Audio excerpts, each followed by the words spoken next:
Hey there, and welcome back to Teach Your Littles at Home. I'm Lauren Brainerd, and today we are diving right into our second phonics episode, where we are going to talk about how you can teach phonics skills through play.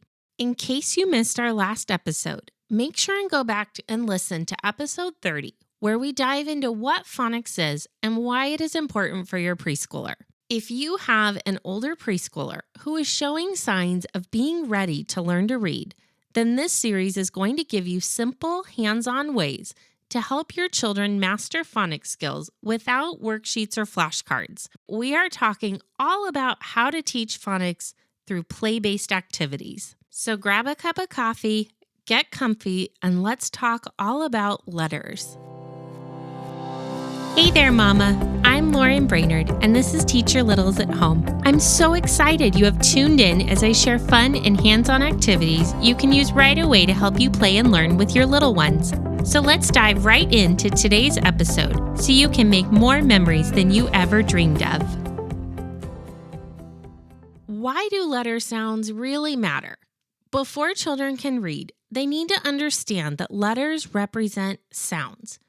Now, a common mistake I see so many parents make is focusing only on letter names first.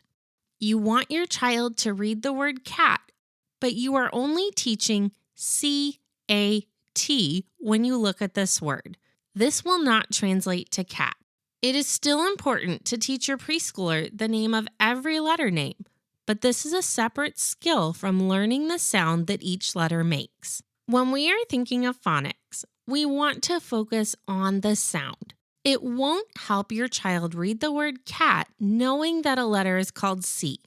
Instead, we want your child to recognize that C makes the K sound. This letter is a symbol for the sound that they need to say as they are reading the word. We are going to focus on fun, interactive ways to teach letter sounds to your child. All right, let's get to the fun part. How can we teach letter sounds in a way that your child will actually remember?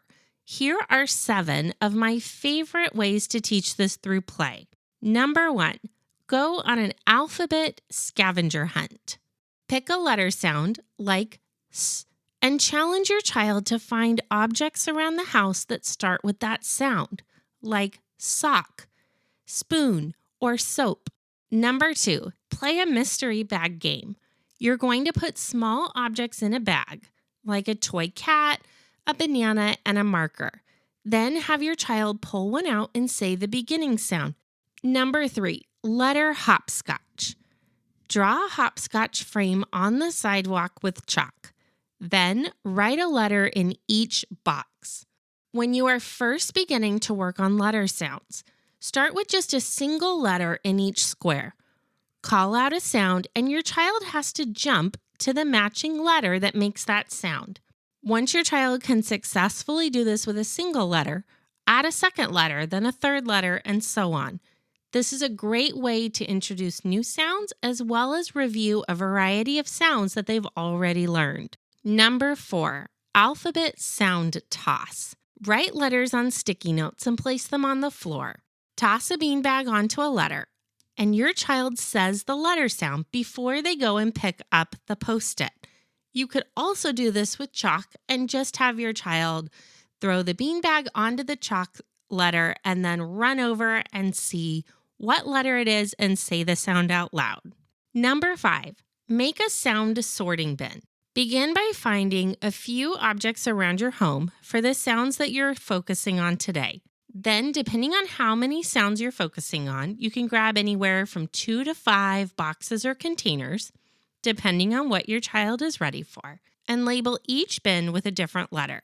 Then, give your child a bag of items that begin with the sounds you're focusing on. Have your child sort all these small toys or pictures into the correct bin based on their beginning sound. So, for example, if you have A, B, C on your bins, and they pick up a cat, that's going to go in the bin labeled with a C because the C says K. Number 6, go fishing for letters.